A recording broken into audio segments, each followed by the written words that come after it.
마태복음 12장 46절부터 50절의 말씀입니다. 예수께서 무리에게 말씀하실 때에 그의 어머니와 동생들이 예수께 말하려고 밖에 섰더니 한 사람이 예수께 여짜와 보소서 당신의 어머니와 동생들이 당신께 말하려고 밖에 서 있나이다 하니 말하던 사람에게 대답하여 이르시되 누가 내 어머니이며 내 동생들이냐 하시고 손을 내밀어 제자들을 가리켜 이르시되 나의 어머니와 나의 동생들을 보라. 누구든지 하늘에 계신 내 아버지의 뜻대로 하는 자가 내 형제요 자매요 어머니이니라 하시더라. 아멘. 할렐루야. 우리 찬송가 293장 찬송 1절과 4절 찬송을 하나님께 올려드리겠습니다.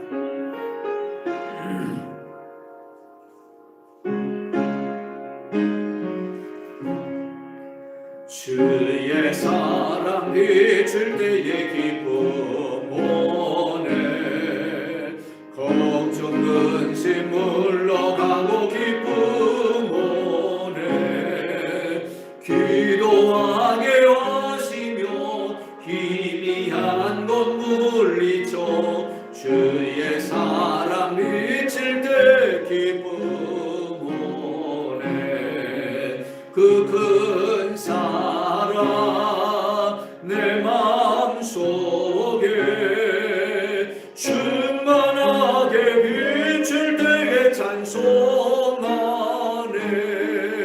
그 큰 사랑 내 마음속에 화평함과 기쁨 주네 그 큰 사랑 주의 사랑 비칠 때에 그 광채가 찬란하게 우리 둘러 비치겠네 세상 모두 이기고 천국 생활할 때도 주의 사랑 비치네 그 큰 사랑 그 큰 사랑 내 마음속에 충만하게 비칠 때에 찬송하네 그 큰 사랑 내 마음속에 화평함과 기쁨 주네 그 큰 사랑 오직 예수님 예수 그리스도의 은혜와 평강이 있을지어다. 아멘. 오늘은 가정의 달의 마지막 주간에 시작되어지는 주일입니다. 5월이 어느덧 한날 다 지나가고 이제 내일이면 마지막 날이고 화요일부터는 6월이 시작되어지는 것을 우리가 보게 되죠. 5월 하면 가정의 달이었고 우리가 우리의 가정들을 돌아보면서 하나님 앞에서 온 가족이 믿음의 삶을 통해 더욱 세워져가는 그런 가정을 이루기를 간절히 바랬으리라고 그렇게 생각을 합니다. 이제 핵가족 시대를 살아가면서 1인 세대가 늘어나고 있는 바로 그런 추세이지만 믿음 안에서 살아가는 우리 모두는 큰 의미로 바라볼 때 하나님의 생명 공동체인 동시에 하나님 왕국의 가족 공동체, 가정 공동체다 이렇게 우리가 말할 수 있을 것입니다. 우리 모두는 각자의 행복을 추구할 권리가 있습니다. 그렇다고 한다면 하나님 왕국의 그런 가족 공동체 역시 주 안에서 행복을 추구하고 또 은혜와 진리 그리고 평안을 누릴 그런 권리가 있다는 것을 여러분들 기억하실 수 있기를 바랍니다. 이제 우리는 오늘 우리가 읽은 본문을 중심으로 해서 하나님 왕국의 가족 공동체의 구성은 어떻게 이루어지는가 하는 그런 부분들에 대해서 좀 살펴볼 수 있기를 원합니다. 또 그런 속에서 우리가 누릴 수 있는 권리, 또 우리가 행복해질 수 있는 우리의 삶, 이것들에 대해서 좀 같이 살펴보고 우리가 그것들을 추구하고 그것들을 또 누리는 그런 모습이 되어지기 위해서 우리가 어떻게 우리의 삶에 하나님 왕국의 가족 공동체를 적용할 것인가 하는 그런 부분에 대해서 좀 같이 말씀을 나눌 수 있기를 원합니다. 여러분, 우리가 어떤 계획을 가지고 또 내가 어떤 일을 어떤 일에 있어서 성공하고자 하는 그런 마음을 다 가지고 살아갑니다. 하지만 유튜브에 있는 JTB라고 하는 그런 채널에서 어떤 한 젊은 CEO가 나와서 강연을 하는 것을 제가 보게 되었는데요. 그 강연의 주제는 이런 거였습니다. 말뿐인 사람이 되지 말고 높은 성과를 내는 성공적인 사람이 되자 하는 거였어요. 우리는 말로는 뭘 못합니까? 그렇죠? 그런데 실제로 우리가 말하고 생각하고 하는 그것들보다 우리가 이루어가는 것은 굉장히 작은 모습이 아닐까. 그런데 이분의 강연을 들으면서 정말 우리가 뭔가 목표하고 어떤 일을 하고자 할 때 그렇게 하면 좀 될 것 같다 하는 그런 도전을 얻을 수가 있었습니다. 우리가 하나님 왕국의 가족 공동체, 이것들을 우리가 이루고 또 이것들을 세워가는 데 있어서도 정말 이분이 했던 것들에 대한 그 원칙에 대한 적용을 좀 해보면 우리가 더 실제적인 그런 삶의 능력 속에서 하나님 왕국의 삶을 누릴 수 있는 가족 공동체로서의 모습을 이루어갈 수 있게 되지 않을까 하는 그런 생각을 해보았어요. 이분이 이야기하는 높은 성과를 내는 성공적인 사람에게는 반드시 이루고자 하는 일에 대한 3가지 원칙이 있다고 그래요. 그래서 나는 이런 사람이 되고 싶다, 나는 이 일을 하고 싶다라고 할 때 그 사람에게 그것에 대한 어떤 것들을 좀 내놔보시오 하면 내놓는 사람은 그 일을 할 수 있는 사람이래요. 그런데 이것을 내놓지 못하는 사람은 하다가 시지부지 그냥 끝내버린다는 거죠. 그 3가지가 뭘까요? 그 첫 번째로 이야기하기를 목표에 대한 스케줄표가 있어야 된다 그러더라고요. 계획표가 있어야 된다. 그것도 그냥 막연한 계획표가 아니라 구체적인 계획표라는 것이죠. 예를 들어서 제가 어떤 악기 하나를 좀 그렇게 하고 싶다 그랬을 때 그 악기를 배워야 되는 목표가 세워져 있잖아요. 그러니까 그 악기를 배우기 위해서 어떤 스케줄을 어떤 계획을 세울 것인가 계획표가 나와야 된다는 거예요. 근데 제가 한 2, 3년 전에 색소폰을 한번 불어보려고 아주 거금을 들여서 색소폰을 구입을 했어요. 그런데 제가 실패했던 원인을 가만히 생각해 보니까 계획표가 없었더라고요. 한 달이 되면 이 정도까지 좀 내가 해야지. 또 1년이 되면 한 찬송가에 뭐 이런 곡 정도는 좀 한번 불러보도록 그렇게 해야지 하고 이런 계획이 없었다는 거예요. 또 이 색소폰을 잘 불기 위해서 어떻게 시간을 활용할 것인가 이런 계획표가 없었다는 거죠. 두 번째, 이 높은 성과를 내기 위해서는 타임 블락이 있어야 된다. 이 타임 블락이라고 하는 것은 뭐냐면 일정한 시간을 확보하는 거예요. 이 목표를 이루어가기 위해서 달성하기 위해서 일정한 일정한 그런 시간을 확보해라. 하루에 30분이 됐던 1시간이 됐던 이 시간만큼은 반드시 되라. 예를 들어서 제가 색소폰을 이제 불려고 그렇게 준비를 했다면 하루에 30분만이라도 아니 10분이든 30분이든 1시간이든 꼭 시간을 내 가지고 그것들을 임무를 수행하라는 거예요. 그래야지 한 이틀 있다가 쉬다 한번 불고 또 한 닷새 있다가 한번 불고 그렇게 해서는 아무런 성과를 낼 수 없다는 거죠. 우리 박 권사님 이렇게 아이들에게 피아노를 가르쳐봤잖아요. 피아노를 가르치는데도 애들이 이틀만 쉬고 오면 어때요? 더듬거리잖아요. 그래서 매일매일 와서 일정한 시간 동안 계속해서 그걸 쳐줘야만 아이들이 그 악기를 배울 수 있듯이 우리들의 삶도 그렇다는 거예요.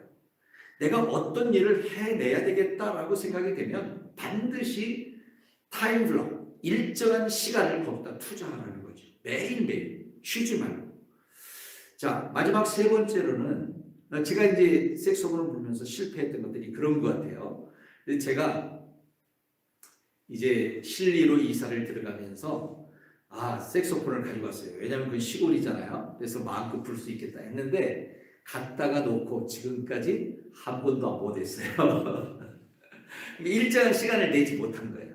그러다 보니까 이제 어제 그저께 이 생각이 나가지고 다시 색소폰을 꺼내봤어요. 꺼내보니까 이게 색소폰을 불려고 하는데 도레미도 안 눌러져요. 뭐가 도고 뭐가 화고 뭐가 솔이고 뭐가 시인가 이게 잘 안 되더라고요. 그래서 제가 막 이 기억을 더듬어 가지고 그냥 막 불러왔어요. 불러왔더니 그래도 도레미파솔라시 도까지만 되더라고요. 그 다음에 높은 레는 어떻게 하지? 높은 미는 어떻게 하지? 이 운지법을 모르겠는 거예요. 그래서 그냥 낮은 음자리표, 낮은 도에서 그냥 도까지 거기까지만 가지고 그냥 막 했어요. 제가 막 놀았어요. 이걸 가지고. 그래도 또 어떻게 해야 돼? 이제 그러면서 이제 찬송가에 있는 곡 있잖아요. 아주 쉬운 곡, 나 같은 죄인 살리신 이런 곡을 한번 해봤어요. 그랬더니 조금 들똥말똥 하더라고요. 그래서 이제 그렇게 한 30여 구간을 하다가 내려놓고 그 다음날 되어서 다시 한번 그걸 들어봤어요. 들고 이렇게 해보는데 이번에 갑자기 어떤 생각이 드냐면 높은 도에서부터 높은 도까지 이렇게 짚는 법이 또 생각이 나더라고요. 그래서 그놈을 짚어가면서 연습을 하다가 이제는 찬송가에 있는 몇 곡의 찬양을 또 색소폰으로 불기 시작했어요. 야, 안 부르니까 그러더라고요. 그래서 높은 성과를 내려면 반드시 어떻게 해라? 일정한 시간을 확보해라. 이게 정말 필요하다라고 하는 것들을 느꼈어요. 세 번째로는 실행한 것에 대해서 반드시 체크리스트를 만들고 점검하라는 거예요. 내가 이 일을 하려고 했으면 그 일을 잘 실행했는가? 실행하는 과정에서 문제는 없었는가? 이 실행을 통해서 내가 뭘 얻을 수 있었는가? 이것들을 반드시 점검하고 체크하라는 거죠. 그런데 이 체크는 우리 스스로 할 수도 있지만 내 옆에 있는 어떤 공동체나 또 내 옆에 있는 어떤 지인들이 있다면 그들로 하여금 체크를 해줄 수 있도록 하면 더 좋다.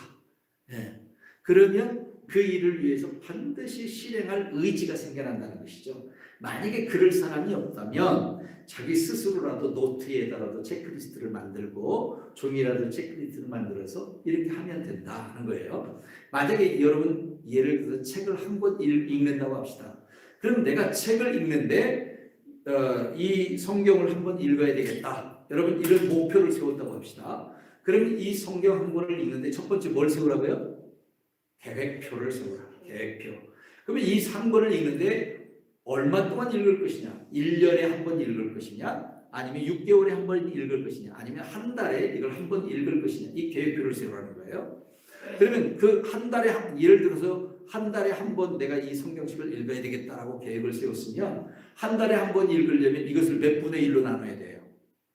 30분의 1로 나눠야 되잖아요. 그렇죠? 30분의 1로 나누면 이것이 하루에 몇 장을 읽어야 되는가? 거기에 대한 계획을 세우라는 거죠. 두 번째로 타임블록, 일정한 시간을 내라는 거예요. 그러면 그 분량의 시간을, 그 분량의 성경을 읽기 위해서는 하루에 1시간이 필요하다. 그럼 그 1시간을 아침에 사용할 것이냐, 점심때 사용할 것이냐, 저녁에 사용할 것이냐, 이 시간을 정하라는 거예요. 그 다음에 세 번째로는 이제 다 그날 성경을 그날의 분량을 읽었으면 그날의 분량을 읽은 것을 가지고 내가 오늘 이것을 읽으면서 어떤 은혜를 받았지? 라고 점검하는 거예요. 점검하면서 이 말씀을 묵상할 수 있는 그런 모습이 되어져야 된다. 그리고 그것을 반드시 어떻게 해요? 노트에 기록을 하라는 거예요. 체크하라는, 체크리스트를 만들어서 이건 잘 됐다, 못했다. 이것들을 체크하라는 거죠. 어제는 아침에 읽었는데 오늘은 아침에 시간이 없어가지고 바빠가지고 이제 점심 때 읽었다, 아니면 저녁에 집에 돌아와서 읽었다. 이건 그 아침에 읽으니까 이렇게 좋았고 저녁에 읽으니까 이렇게 좋더라. 또는 이런 불편함이 있더라. 이런 것들을 체크하라는 거죠. 그렇게 하다 보면 반드시 이 일들이 수행되어지게 된다라고 하는 거예요. 여러분, 우리가 하나님 왕국의 가족 공동체의 삶도 역시 동일하게 이 세 가지의 어떤 원칙을 가지고 우리가 살아간다고 한다면 그저 그냥 하루하루를 그냥 살아가는 것보다 훨씬 하나님 왕국 백성으로서 또 그 왕국의 삶을 마음껏 누릴 수 있는 바로 그런 모습이 되지 않을까 하는 그런 생각을 해보게 되었습니다. 오늘 우리가 행복해지는 것은 남이 행복을 가져다 주는 것이 아니죠. 내가 내 스스로 그 행복을 향해서 달려가야 됩니다. 그리고 그 행복한 삶의 조건으로 우리가 나아가야만 되는 것이죠. 오늘 그런 삶의 조건을 이루어 나가기 위한 뭔가 정말 높은 성과를 내고 그 성과에 의해서 성취감을 이루는 그런 삶의 모습을 이루어가기 위해서 세 가지 원칙을 제가 오늘 서두에서 말씀을 드렸어요. 하나는 스케줄, 또 하나는 일정한 시간을 확보하라는 거, 타임 블락을 만들라는 거요. 세 번째로는 체크리스트, 점검을 반드시 하라. 자, 이것들을 토대로 해서 오늘 우리가 하나님의 왕국의 가족으로 우리는 그럼 어떻게 살아가야 하는가, 오늘 본문의 말씀을 통해서 좀 같이 살펴볼 수 있기를 원해요. 우리 가정이 하나님의 왕국입니다. 그리고 더 나아가서 하나님의 왕국의 그 가족 공동체는요, 모든 믿는 자들이 다 하나님 왕국의 가족 공동체인 줄로 믿습니다. 그렇다고 할 때 오늘 우리는 어떻게 이 하나님 왕국의 가족 공동체로서의 삶을 이루어 갈 것인가 하는 것들에 대해서 관심을 가져야 될 줄로 믿어요. 그 첫 번째로는 하나님 왕국 공동체의 머리는 곧 하나님이시라는 사실입니다. 하나님 왕국 공동체의 머리가 누구시라고요? 하나님. 요한일서 5장 7절에 보면 킹제임스 GDM 성경으로 제가 읽어보겠습니다. 하늘에서 증거하시는 세 분이 계시는데 아버님과 말씀님과 성신님이시다. 또한 이 세 분은 하나님이시다. 아멘. 이 말씀 속에 보면 하늘에서 증거하시는 분이 세 분이시래요. 이 세 분의 이름은 아버님과 말씀님과 성령님이신데 이 세 분이 뭘 증거하실까요? 바로 이 땅에 오신 예수 그리스도가 물과 피로 오셨다라고 하는 바로 그런 것들을 하늘에서 증거하신대요. 아멘. 그리고 이 세 분은 한 분이시다, 하나님이시다, 이렇게 말씀하고 있어요. 다시 말하면 하나님 왕국의 공동체의 어르신, 하나님 왕국의 공동체의 머리는 누구다? 하나님이시라는 사실이야. 삼위 하나님이시다. 자, 그럼 이 삼위 하나님 가운데서 특별히 아버지 하나님이 하시는 일은 어떤 일일까요? 아버지 하나님이 하시는 일은 창조주이십니다. 모든 만물을 창조하신 창조자이시고요. 또 그 하나님은 역사의 주관자이십니다. 모든 나라와 민족, 개인의 삶을 주관하신 뿐만 아니라 모든 피조물을 주관하실 뿐만 아니라 예수님을 이 세상에 보내시고 또한 예수님을 이 세상의 주관자로 삼으신 분이라는 사실을 우리는 알아야 됩니다. 따라서 오늘 우리는 이 하나님의 주권을 인정할 수 있는 그런 하나님의 사람으로 살아가는 것이 마땅하다. 이 세상의 모든 주인은 누구다? 하나님이시다. 할렐루야. 할렐루야. 이런 사실을 우리는 늘 고백하며 살아야 될 줄로 믿습니다. 마지막으로 이 아버지 하나님은 어떤 일을 하시는 분이냐? 창조주이시고 역사의 주관자이실 뿐만 아니라 우리를 늘 인도하는 인도자이시다 하는 것 사실이에요. 그런데 이 하나님 아버지는 언제나 변함없이 늘 우리와 함께 하시며 우리를 인도해 주시는데 때로는 불꽃 같은 그런 눈으로 우리를 지켜보시면서 우리를 인도하시고 또 때로는 자애로운 손길로 우리를 붙드시고 우리를 인도하신다. 할렐루야. 믿으십니까? 이 아버지 하나님이 우리의 뭐가 되신다고요? 가족 공동체의 머리가 되신다. 두 번째, 말씀 하나님이 계시는데요. 이 말씀 하나님 곧 예수님의 역할은 무엇일까요? 이 말씀이신 하나님 곧 예수님은요, 말씀으로 천지를 창조하신 분이세요. 그리고 진리의 말씀으로 육체를 입고 이 세상에 오셔서 하나님 왕국의 복음을 이 땅에 살아가는 모든 사람들에게 전하여 주신 줄로 믿습니다. 또한 이 말씀이신 하나님 예수님은요, 인류의 죄를 위해서 십자가에 죽으시고 우리를 사망에서 생명으로 건지셨을 뿐만 아니라 우리에게 영원한 생명을 주셔서 우리가 아버지의 왕국에서 영원한 생명을 누리며 살아갈 수 있는 특별한 존재로 우리를 세워주신 분이다. 할렐루야. 또 이 말씀이신 예수님은요, 교회와 가족 공동체의 머리로 우리 가운데 함께 하시다가 반드시 다시 오신다. 예수님은 내 죄를 위해서 죽으신 지 3일 만에 부활하시고, 할렐루야, 승천하신 후에 다시 오십니다.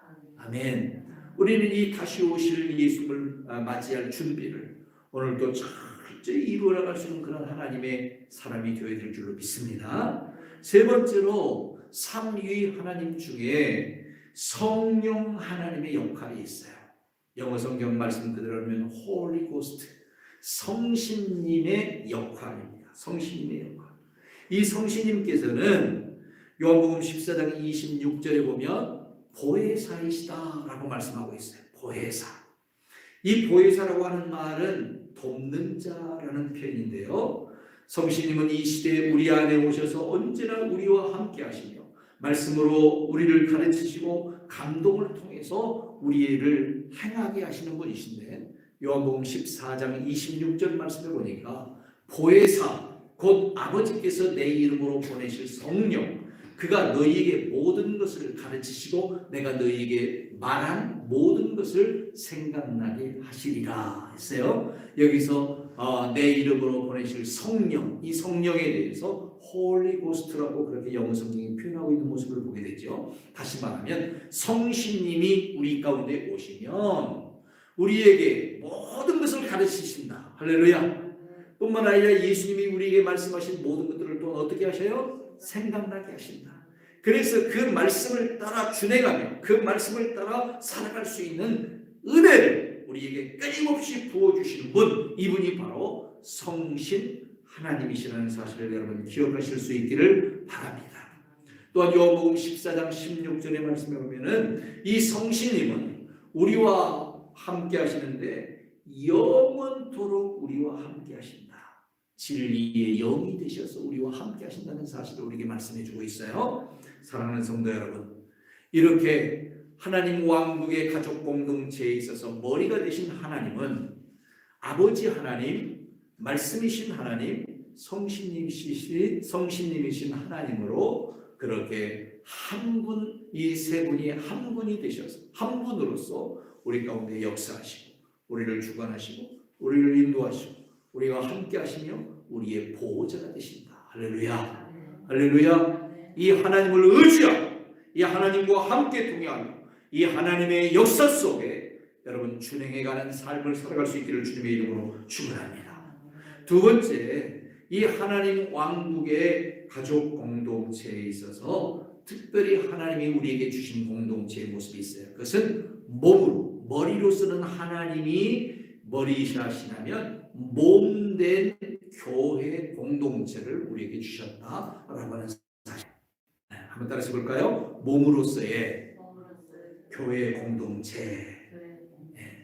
자, 우리 몸으로서의 교회 공동체는 뭘까?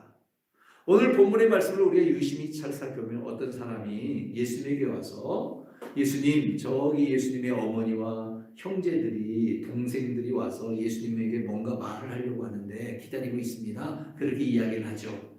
그때 예수님께서 누가 내 어머니이고 내 동생들이고 내 형제들이냐, 여기 있는 이 49절에 보니까 손을 내밀어 제자들을 가리키며 이르시되 나의 어머니와 나의 동생들을 보라. 주님이 그렇게 말씀하신 것을 봐요. 자, 누구를 가리키면서 했다고요? 예수님께서 나의 어머니와 나의 동생들을 보라 할 때 누구를 가리키면서 말씀하셨다고요? 제자들. 예수님 앞에 있는 제자들, 그 제자들을 가리키며 나의 어머니와 나의 동생들을 보라고 말씀하시는 그런 장면을 우리는 성경을 통해서 보게 되죠. 자, 그럼 여기서 말하는 이 제자들은 누구일까요? 제자들. 이 제자들은 예수님께서 택하셔서 함께 하셨던 그런 주님의 제자들을 일컬어 이야기하는데, 이 제자들을 다른 말로 표현한다면 교회라고 말할 수 있어요. 누구라고요? 교회. 네. 주님이 이 땅 위에서 세우신 최초의 교회의 모습은요, 예수님과 12 제자들이에요. 믿으십니까? 그래요.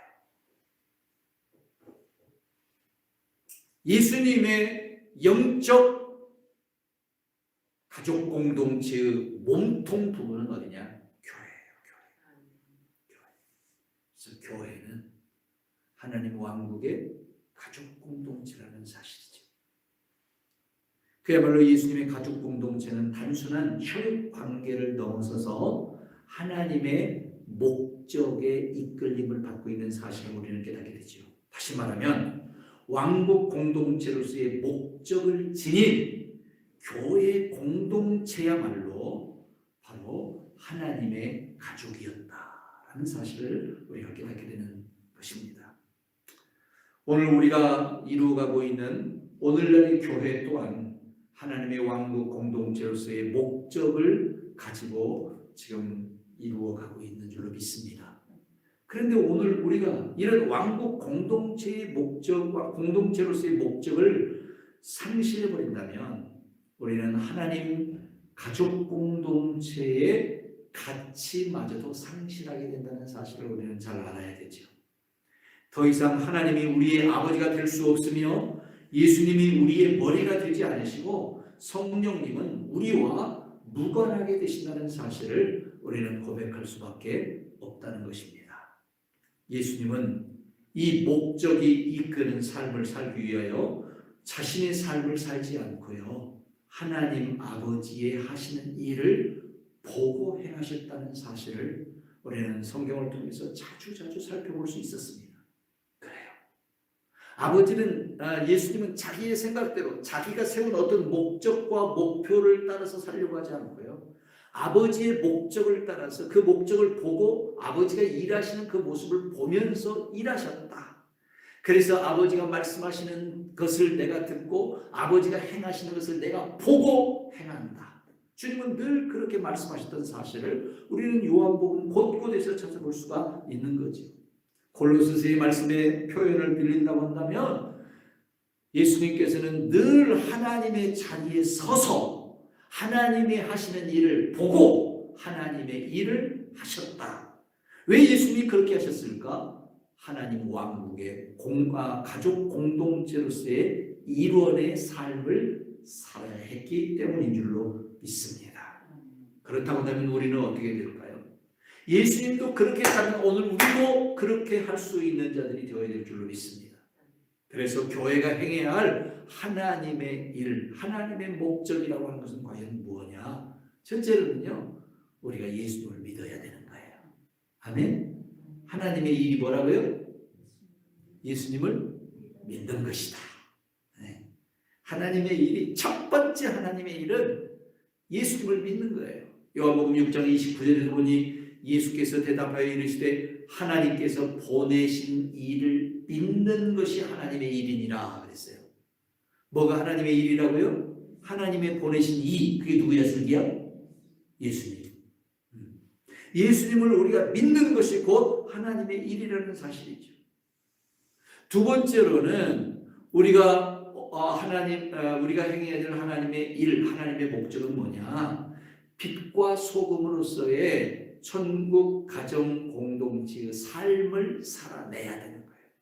다시 말하면 우리는 천국 공동체로서, 천국 가족 공동체로서 하늘의 빛, 하늘의 소금의 삶을 살아낼 수 있어야 된다. 예수님께서 우리에게 뭐라고 했어요? 나는 세상의 빛이다. 또한 너희는 세상의 빛이다. 했어요. 나는 세상의 소금이다. 너희는 세상의 소금이라고 했어요. 그리고 이런 빛과 소금으로서의 삶을 살아내는 자가 되어야 된다고 산상수훈에서 말씀하시는 것을 우리는 살펴볼 수 있었어요. 그러면 이런 빛과 소금으로서의 삶의 모습은 뭐냐? 골로새서 3장 12절부터 14절까지의 말씀을 우리가 지난주에 같이 말씀을 나누었어요. 그 말씀에 의하면 서로 용납하고 용서하고 사랑하는 거예요. 가장 포인트 하나, 가장 핵심적인 포인트 하나는 용서하고 용납하고 사랑하는 거예요. 우리가 이 삶을 이루어내지 못하면 빛이 될 수 없어요. 우리가 이 삶을 이루어내지 못하면 소금으로 세상을 전혀갈 수가 없어요. 따라서 말합시다. 용납하고 용서하고 사랑합시다. 예. 여러 가지 말의 의미들이 있지만 그냥 이렇게만 말씀드리고 싶어요.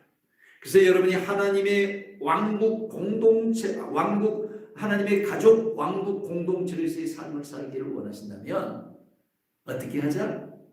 옆에 사람들 보면서 용납하고 용서하고 사랑하겠습니다. 아멘. 내가 어떤 사람이 나에게 아무리 어떤 일을 해도 용납해 줄 수 있어요. 용서해 줄 수 있어요. 사랑해 줄 수 있어요. 이것이 바로 오늘 우리들의 삶의 모습이라고. 이런 삶을 우리가 어떻게 살아내야 된다는 것이죠. 네. 또 교회가 행해야 될 하나님의 일 세 번째는 어떤 것일까요? 그것은 마지막 주신 복음 전도의 사명을 감당하며 세상 모든 사람들에게 천국의 삶을 알리고 그 삶을 누릴 수 있게 해야 된다. 다시 말하면 주님이 우리에게 주신 사명이 뭐예요? 교회에 주신 사명은 땅 끝까지 이르러 복음을 전하라는 거예요. 복음을 전해서 어떻게 하라는 거예요? 그들이 예수님 믿고 천국의 삶을 살면서 그 삶을 누리도록 해라. 이것이 내가 너희에게 주는 사명이다. 제자들에게 그 사명을 주었고 교회에 그 사명을 주었고 오늘 여러분과 저에게 그 사명을 주신 줄로 믿습니다. 할렐루야. 우리가 이런 삶을 살아낼 때에 하나님 가족 공동체로서의 아름다운 삶의 은혜들을 누리며 살아가게 될 줄로 믿습니다. 그러면 하나님께서 교회에 주신 존재 목적, 교회 공동체의 존재 목적은 뭘까요? 5가지의 기능이 있는데요. 첫 번째로 교회는 뭘 하는 곳이에요? 예배를 드리는 곳이에요. 그렇죠? 예배. 그래서 요한복음 4장 23절에 보면 아버지께서는 자기에게 영과 진리로 예배하는 자들을 찾는다라고 말씀하셨어요. 그래서 하나님의 가족 공동체인 이 교회에서는 성도들이 모여서 뭘 해야 돼요? 예배 드리는 것을 즐겨야 돼요. 두 번째로는 전도하는 삶이에요. 교회는 전도의 기능이 있어요. 교육하는 기능이 있어요. 전도와 교육.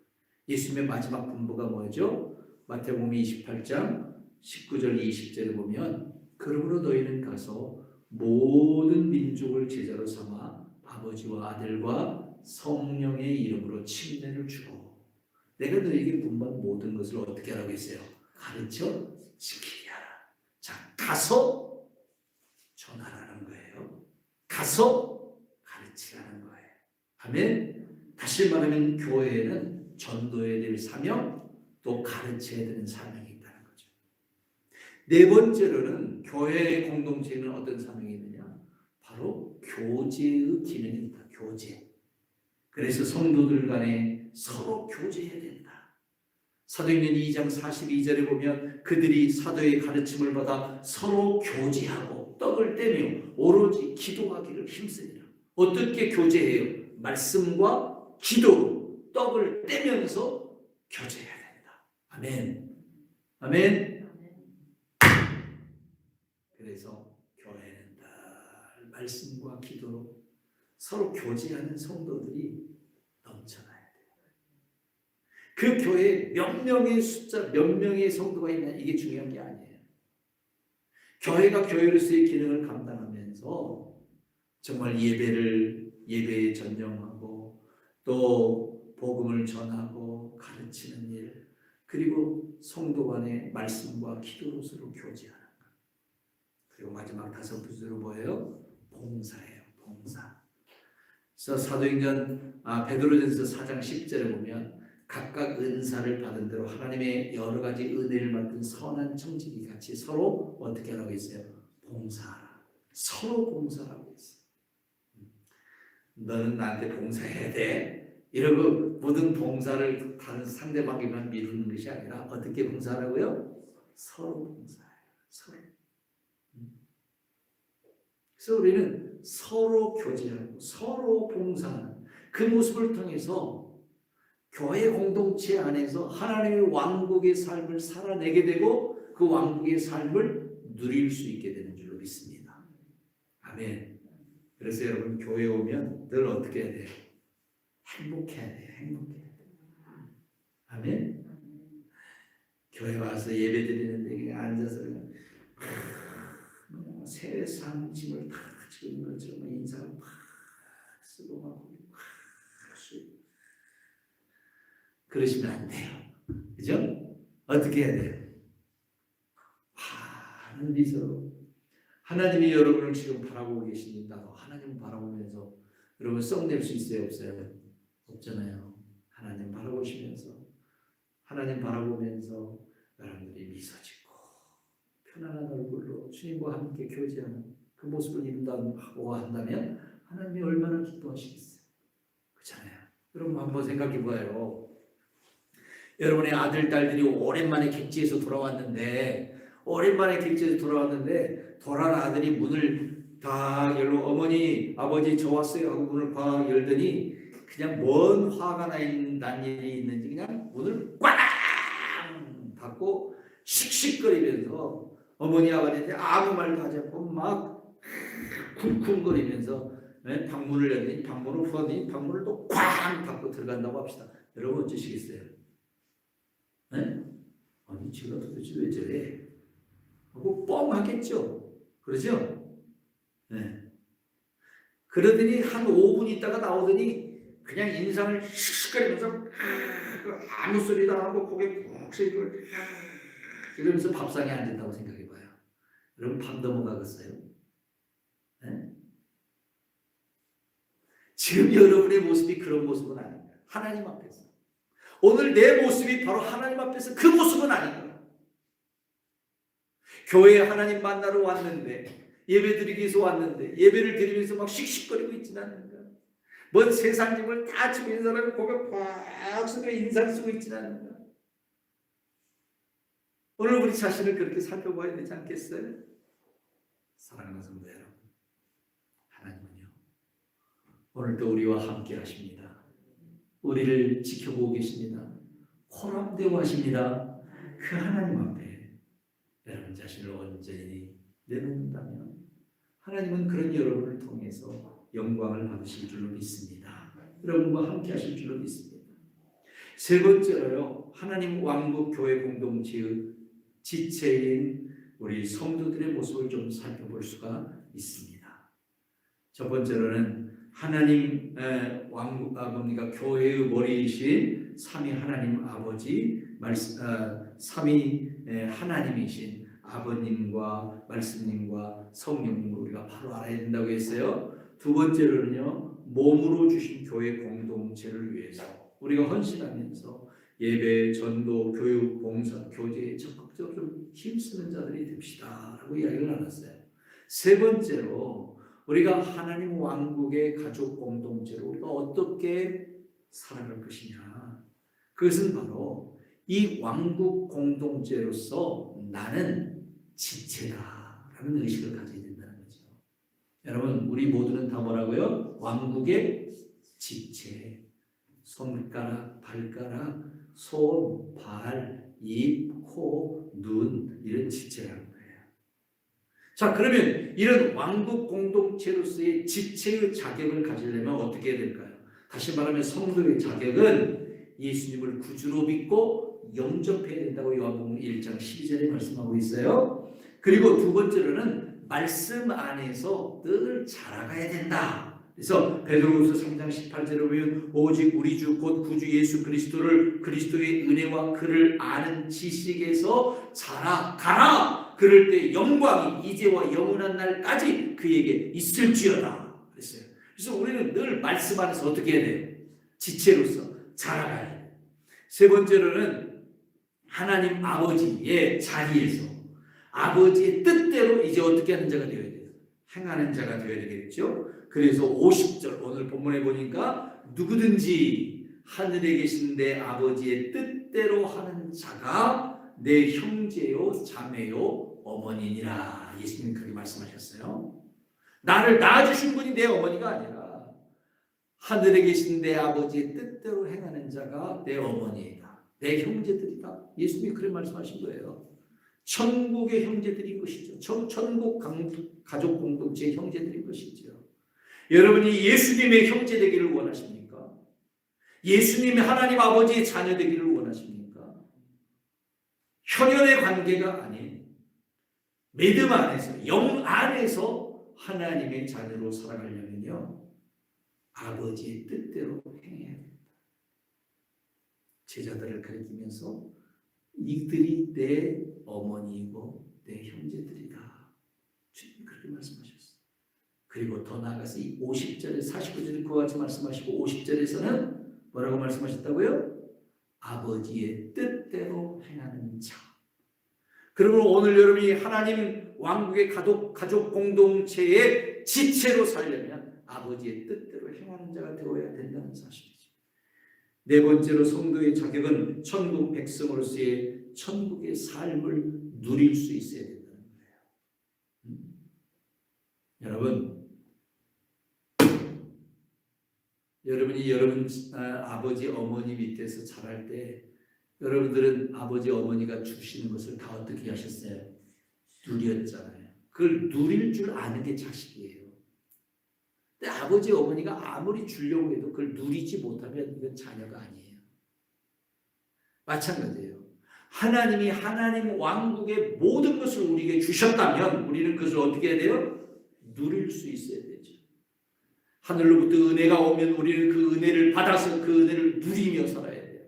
하늘로부터 평강이 왔으니 우리는 그 평강을 받아서 평강한 삶을 살 수 있어야 될 줄로 믿습니다. 하늘로부터 하나님이 우리에게 기쁨을 주셨으니 기쁨을 주셨으니 우리는 하늘로부터 오는 그 기쁨을 받은 자로 그 기쁨을 어떻게 해야 돼요? 누리며 살아야 되죠. 썩는 얼굴로 살지 마세요. 웃는 얼굴로 사세요. 아멘. 네, 누리는 게 중요해요. 만약에 여러분이 여러분의 자녀에게 돈을 100만 원을 줬어. 근데 그 자녀가 100만 원을 받아가지고 그냥 땅에다 묻어버렸어. 그럼 속 상하겠어요? 상하겠어요? 상하겠죠. 그렇죠? 네. 근데 여러분이 쓰라고 100만 원을 줬더니 이 녀석이 가가지고 그냥 자기가 쓰고자 하는 그 용도와 목적에 맞게 또 아버지가 생각할 때 가치 있는 일에 이 100만 원을 착 썼어. 그러면 여러분 준 아버지 마음이 어쩌겠어요? 여러분의 마음이 기쁘잖아요. 기뻐요. 하나님이 우리에게 이런 것들을 주셨어요. 은혜를 주셨고 평강을 주셨고 기쁨을 주셨어요. 즐거움을 주셨어요. 능력을 주셨어요. 그러면 하나님이 나에게 주신 이 모든 것들을 우리가 마음껏 누리면서 사용하며 살 때에 하나님이 기뻐하신다는 거예요. 기뻐해야만 우리에게 더 많은 것을 어떻게 해요? 주시는 거죠. 주셔. 네.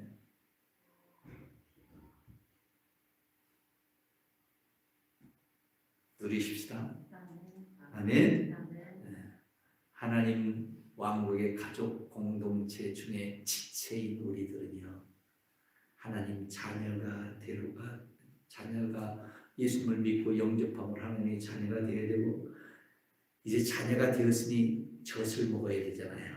밥을 먹어야 되잖아요. 그렇죠? 그래서 말씀이라고 하는 그런 밥을 먹고 자라야 되고요. 그리고 먹으면 이제 어떻게 해야 돼요? 그 아버지의 시선을 따라서 어머니의 시선을 따라서 우리가 살아야 되잖아요. 그렇죠? 그리고 아버지가 내게 주신 것들을 이제 어떻게 해요? 누립시다.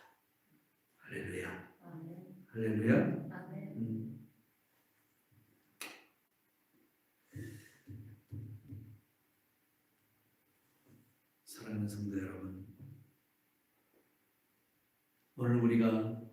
하나님 나라의 지체로 하나님의 뜻을 이루어가고 하나님의 삶을 살아내는 바로 그런 모습이 우리 속에서 늘 넘쳐날 때 주님은 그런 우리를 보고 기뻐하실 것입니다.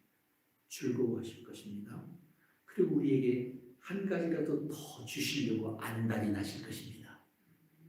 그런 아버지의 마음, 그런 아버지의 심정을 여러분 느껴보신 적이 있으십니까? 하나님은 나한테 한 가지라도 더 주려고 막 안달이 나 계셔. 여러분 그런 하나님의 마음을 느껴보신 적이 있으세요? 아니면 하나님은 인색하셔. 내가 그렇게 달라고 해도 안 줘. 하나님이 왜 이렇게 인색하시지? 인색하신지 모르겠어. 여러분 하나님을 그렇게 느끼십니까? 여러분 하나님을 어떻게 느끼세요? 우리 집에 3남매 자녀들이 있는데 이 3남매 자녀들이 아버지에 대해서 생각하는 관점이 다 다를 거예요. 그렇죠? 어떤 아들은 또 어떤 자녀는 우리 아버지는 그냥 용돈 좀 달라고 해도 되게 안 줘. 아주 인색해. 그런 자식도 있을 것이고 어떤 자녀는 그래 우리 아버지는 최선을 다해서 우리에게 주려고 노력하시는 분이야. 힘쓰시고 애쓰시는 분이야. 이렇게 생각하는 자녀도 있을 거예요. 그렇죠? 근데 왜 그렇게 생각할까요? 왜 이렇게 아이들이 다 똑같은 한 아버지에 대해서 달리 생각할까요? 여러분 중에 어떤 분은 하나님은 참 인색하신 분이야. 내가 달라고 해도 안 주시는 분이야. 이렇게 생각하는 사람이 있는가 하면 어떤 사람은 하나님은 막 주시려고 나에게 너무 많은 것을 주시려고 안달이나 계셔. 막 엉덩이를 지금 막 들썩들썩하고 계셔. 이렇게 생각하시는 분이 계실 거예요. 왜 그럴 것 같습니까? 다 누구에게 달려 있어요? 하나님에게 달려있는 게 아니라 내게 달려있어요. 여러분과 여러분의 자녀들의 관계를 생각하면 답이 금방 나와요. 그죠? 하나님과 나와의 관계 생각하지 말고 여러분과 여러분의 자녀의 관계를 생각하면 금방 나와요. 답이요. 그러면 하나님과 나의 관계 속에서 하나님은 나에게 무엇인지 주고 싶어 안달이 나요. 하나님은 나에게 무엇인가 주고 싶어서 안달이 난다. 아멘. 그런 하나님으로 여러분 만들어야 되지 않겠어요? 아멘. 누구에게 달렸다? 나에게 달렸다. 누구에게 달렸다? 성모한테 달렸다. 누구한테 달렸다? 네. 나에게 달렸다. 나에게 달려있는데 내가 어떻게 해야만 하나님은 그렇게 나에게 역사하실까? 그것은 우리가 아버지의 뜻대로 행하는 겁니다. 요한복음 6장 40절에 보면 내 아버지의 뜻은 아들을 보고 믿는 자마다 영생을 얻는 이것이다. 쉬워요, 쉬워요. 아버지 뜻대로 행하는 거 쉬워요, 쉬워요. 쉬워요. 아버지의 뜻이 뭐라고요? 아들을 보고 믿는 자마다 영생을 얻는 것이다. 여러분이 아버지의 뜻 안에 지금 계세요? 그러면 하나님은 이 시간 여러분에게 뭔가 주고 싶어서 안달이 나고 싶어 한다는 사실을 믿으시기 바랍니다. 아멘? 하나님은 내가 달라는 거 하나도 안 주셔. 인색하시군요. 그렇게 생각하지 마세요. 하나님은 지금도 나에게 무엇인지 주고 싶어 하신다. 할렐루야.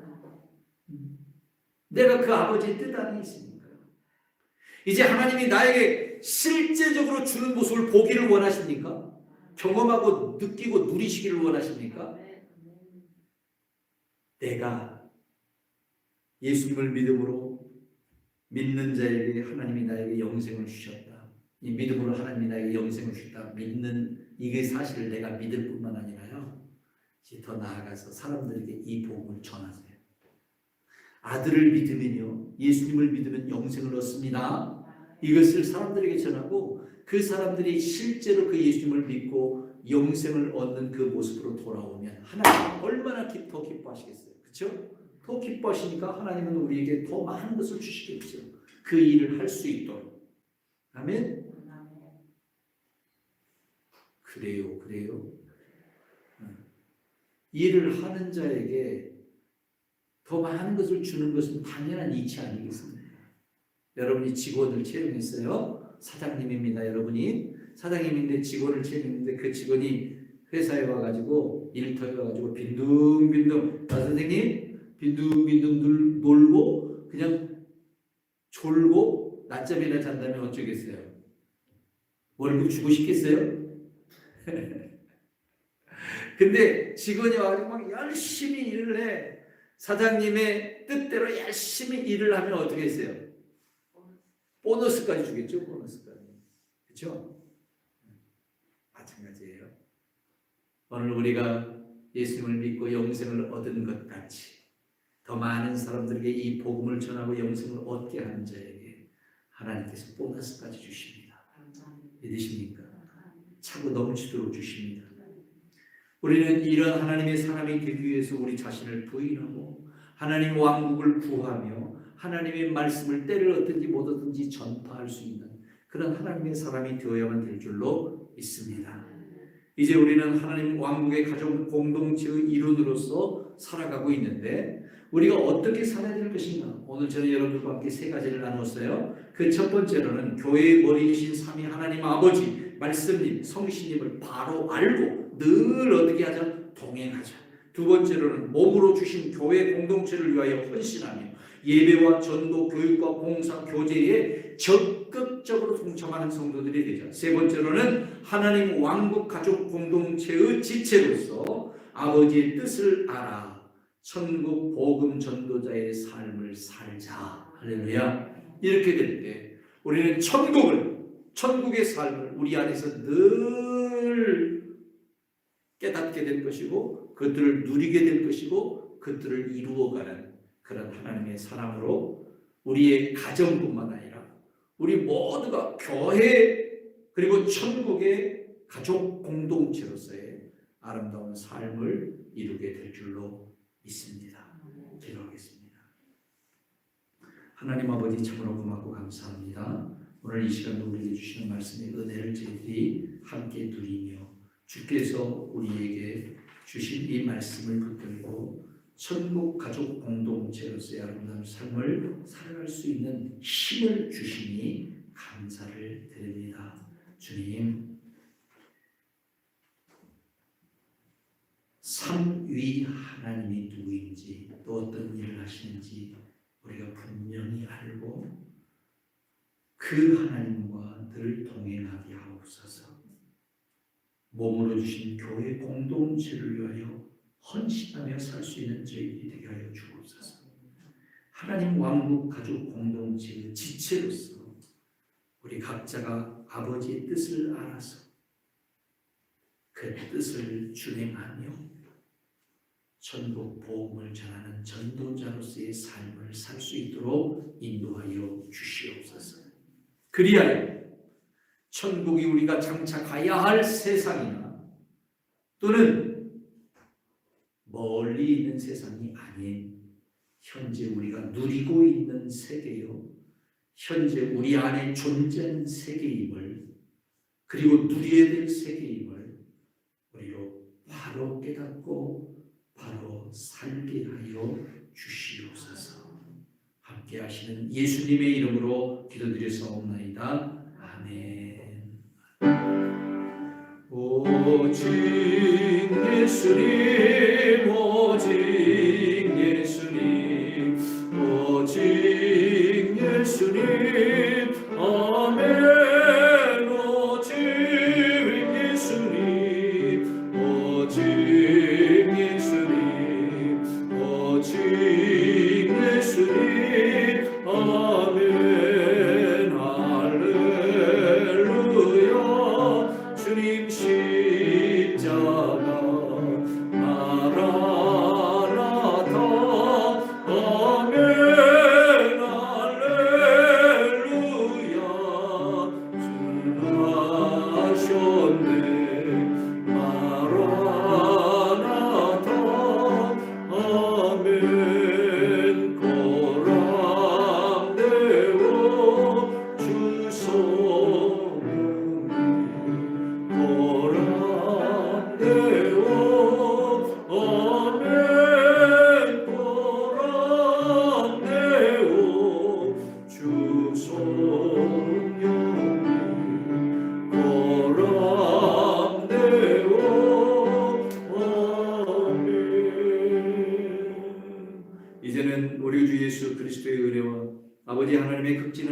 충만하심과 성령님의 내주 역사인도 충만케 하시는 은총이 오늘도 말씀 속에서 아버지의 뜻을 깨달아 그 뜻을 준행함으로 하나님 왕국 가족으로서의 아름다운 삶을 살아가기를 결단하는 여기 모든 하나님의 자녀들에게 이제부터 영원까지 함께 계실지어다. 아멘.